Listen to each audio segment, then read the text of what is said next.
आज सुबह से जंगल में ठंडी हवाएं चल रही थीं। ये इस बात का संकेत था कि कुछ ही दिनों में ठंड का मौसम आने वाला है। सभी पक्षी भी ठंड के मौसम को लेकर बहुत चिंतित थे। वो अपने घरों को गर्म रखने के लिए लकड़ियां जमा कर रहे थे।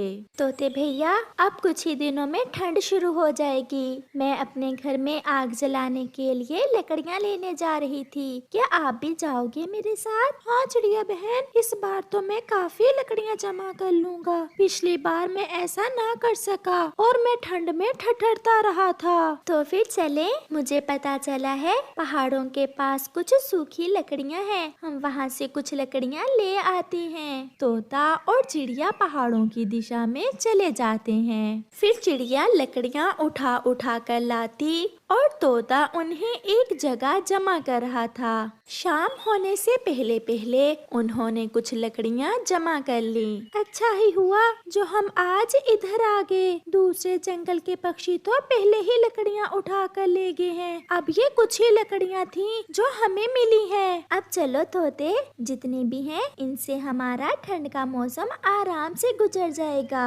चिड़िया और तोता अपनी अपनी लकड़ियां लेकर घर वापस चल देते हैं। दूसरे दिन कबूतर मुंह अंधेरे ही चिड़िया के घर पर दस्तक देता है। जी बताएं कबूतर भैया, कैसे आए हैं आप? चिड़िया बहन, मेरी पत्नी ने मुझे भेजा है कि मैं आपसे पूछ कर आऊं कि आप और तोता सूखी लकड़ियां कहाँ से लाए हैं। कबूतर भैया, मैं और तोता कल पहाड़ों पर गए थे, परंतु अब तो वहाँ कोई भी सूखा पेड़ नहीं बचा। हमें भी थोड़ी ही सूखी लकड़ियाँ मिली थी। तो अब मैं क्या करूं चिड़िया बहन, मेरा तो बच्चा अभी छोटा है। मुझे अपने घर में आग जलाने के लिए अब सूखी लकड़ियां कहाँ से मिलेंगी। कबूतर भैया, मैं ये तो नहीं जानती। हाँ, कुछ लकड़ियाँ मैं आपको दे सकती हूँ अपनी लकड़ियों में से।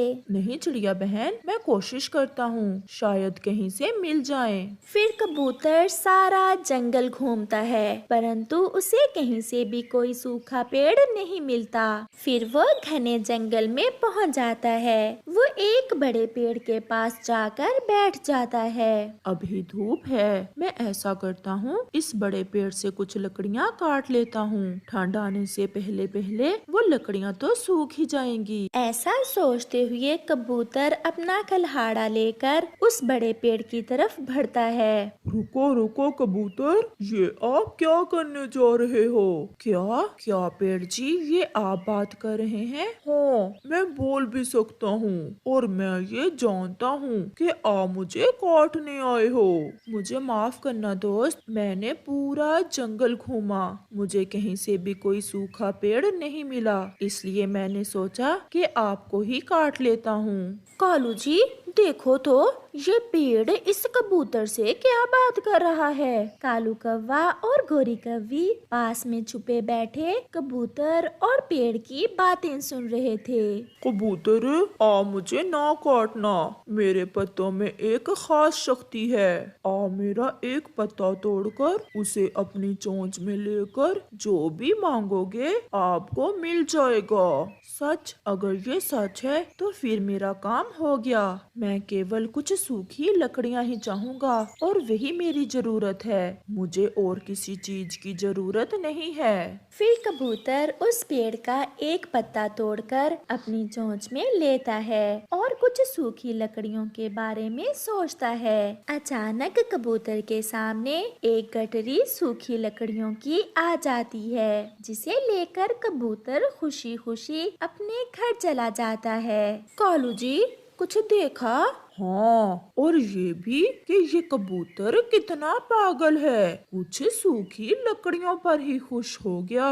अब चलो इस पेड़ के पास। फिर कालू और गोरी अपना कल्हाड़ा लेकर उस पेड़ के पास जाते हैं। दोनों पक्षियों, मुझे ना काटना, आप मेरा पत्ता तोड़कर अपनी इच्छा पूरी कर सकते हो। फिर गौरी पेड़ से एक पत्ता तोड़ लेती है। कालू जी, मैं तो सोने का हार लूंगी। नहीं नहीं गौरी, मुझे ढेर सारा पैसा चाहिए। वो इसी बात पर आपस में लड़ाई शुरू कर देते हैं। सोने का हार। ढेर सारे पैसे। वो इसी बात पर लड़ रहे थे कि वो पेड़ अपनी शाखें उनकी तरफ बढ़ाता है और उन्हें गर्दन से पकड़ लेता है। अगर मैं मुसीबत में दूसरे पक्षियों की मदद करता हूँ तो तुम्हारे जैसे लालची पक्षियों को सजा भी देता हूँ। मर गई कालू, मर गई, मेरा सांस रुक रहा है। फिर कालू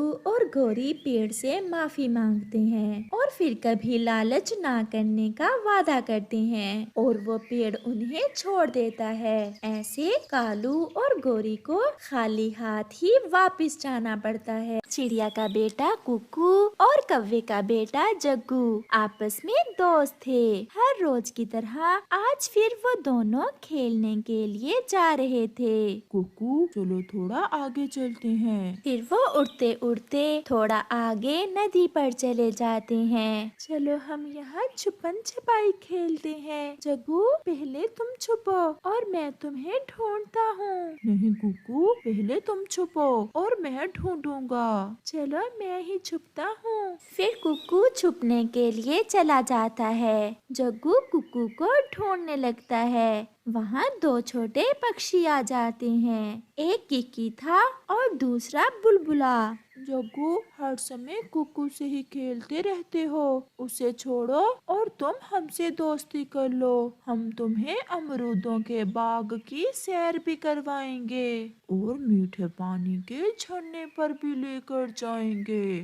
तो इसमें बुरा ही क्या है, हम कुकू को भी साथ ले जाते हैं। नहीं, हम कुकू से दोस्ती नहीं करेंगे। अगर तुमने जाना है तो आ जाओ। जब जग्गू कुकू को नजर नहीं आता तो कुकू खुद ही झाड़ियों से निकलकर वहाँ आ जाता है। जग्गू, तुम यहाँ बातें कर रहे हो, शायद तुम भूल गए, तुमने मुझे ढूंढना था। कुकू, ये किकी और बुलबुला है, ये मुझे अपना दोस्त बनाने आए हैं और मैं इनके साथ अमरूद खाने जा रहा हूँ। जग्गू, मैं भी तो तुम्हारा दोस्त हूँ, तुम ऐसे कैसे मुझे छोड़कर इनके साथ जा सकते हो? क्योंकि तुम जग्गू को अमरूद नहीं खिलाते हो और हम जग्गू को अमरूद खिलाएंगे और मीठे झरने की सैर भी करवाएंगे। मुझे भी अपने साथ ले जाओ। नहीं, हम केवल जग्गू को ही दोस्त बनाएंगे, हम तुम्हें नहीं लेकर जाएंगे। कुकू, आज से मैं किकी और बुलबुले के साथ ही खेलूंगा और तुमसे मेरी दोस्ती खत्म हुई। ऐसा कहते हुए जग्गू किकी और बुलबुले के साथ चला जाता है। जग्गू ने मुझसे दोस्ती खत्म कर दी। क्या मैं इतना ही बुरा हूँ? मैंने कभी जग्गू से लड़ाई भी नहीं की। किकी और बुलबुला जग्गू को बहुत दूर ले जाते हैं। वो थक जाता है। और कितना आगे जाना है? मैं थक गया हूँ मेरे नए दोस्तों, बस थोड़ा और आगे। फिर वो अमरूद के बाग में पहुँच जाते हैं, जहाँ वो सब मीठे मीठे अमरूद खाते हैं। जग्गू, हमारी दोस्ती अच्छी है या कुकू की? आप बहुत अच्छे हो, मैंने कुकू को छोड़कर बहुत अच्छा किया। कुकू ने कभी मुझे ऐसे अमरूद नहीं खिलाए थे। चलो अब मीठे झरने पर जाते हैं। फिर वो झरने पर चले जाते हैं। झरने पर जाते ही जग्गू का पंख कांटों वाली झाड़ी में फंस जाता है। मेरे दोस्तों, मुझे बचाओ, मैं कांटों में फंस गया हूँ। नाना किकी, उन कांटों के पास न जाना, मेरी मम्मा बताती हैं कि ये कांटे बहुत खतरनाक हैं। कहीं ऐसा ना हो कि हम दोनों भी इन कांटों में फंस जाएं। मैंने आज ही आपसे दोस्ती की है, आप अपने दोस्त को छोड़कर ऐसे कैसे जा सकते हो? यार जग्गू, तुम तो मरोगे ही, साथ में क्या हम भी मर जाएं? शाम हो जाती है और फिर किकी और बुलबुला जग्गू को कांटों में फंसा हुआ छोड़कर वहाँ से चले जाते हैं। जब अंधेरा होने तक भी जग्गू घर वापस नहीं आता तो जग्गू का पापा चिड़िया के घर जाता है। कुकू बेटा, सुबह जग्गू आपके साथ खेलने गया था, वो अभी तक घर वापस क्यों नहीं आया? अंकल, जब हम खेल रहे थे तो वहाँ किकी और बुलबुला आ गए थे और जग्गू ने मुझसे दोस्ती खत्म कर दी और उनके साथ चला गया। वो मीठे झरने पर गए थे। कालू भैया, चलो हम मीठे झरने पर जाते हैं, मुझे कुछ ठीक नहीं लग रहा। फिर चिड़िया, उसका बेटा और कालू कौवा मीठे झरने पर जाते हैं, जहाँ जग्गू कांटों में फंसा हुआ रो रहा था। अपनी मम्मा और कालू कौवे से पहले ही कुकू जल्दी से कांटों की परवाह किए बिना अपने दोस्त जग्गू को कांटों से बाहर निकालता है। कुकू मेरे दोस्त, आपके कांटे चुभ गए हैं, आपके पंख से खून बह रहा है। जब एक दोस्त मुसीबत में हो तो दूसरा आराम से कैसे बैठ सकता है? चिड़िया और कौवा बैठे ये सब देख रहे थे। जग्गू बेटा, बचपन के दोस्त को छोड़कर नए दोस्त बनाने की सजा तुम्हें मिल चुकी है। चलो अब घर चलें। कुकू, मुझे माफ कर दो मेरे दोस्त, मैं भूल गया था। अच्छा, जल्दी वापस चलो, घर जाके बिरयानी खाते हैं, मैंने बहुत मजे की बिरयानी बनाई हुई है। फिर वो सब खुशी खुशी वापस चले जाते हैं। प्यारे दोस्तों, एक अच्छा और सच्चा दोस्त वही होता है जो मुसीबत में आपके काम आए और नए दोस्तों के मिल जाने पर कभी भी अपने पुराने दोस्तों को छोड़ना नहीं चाहिए।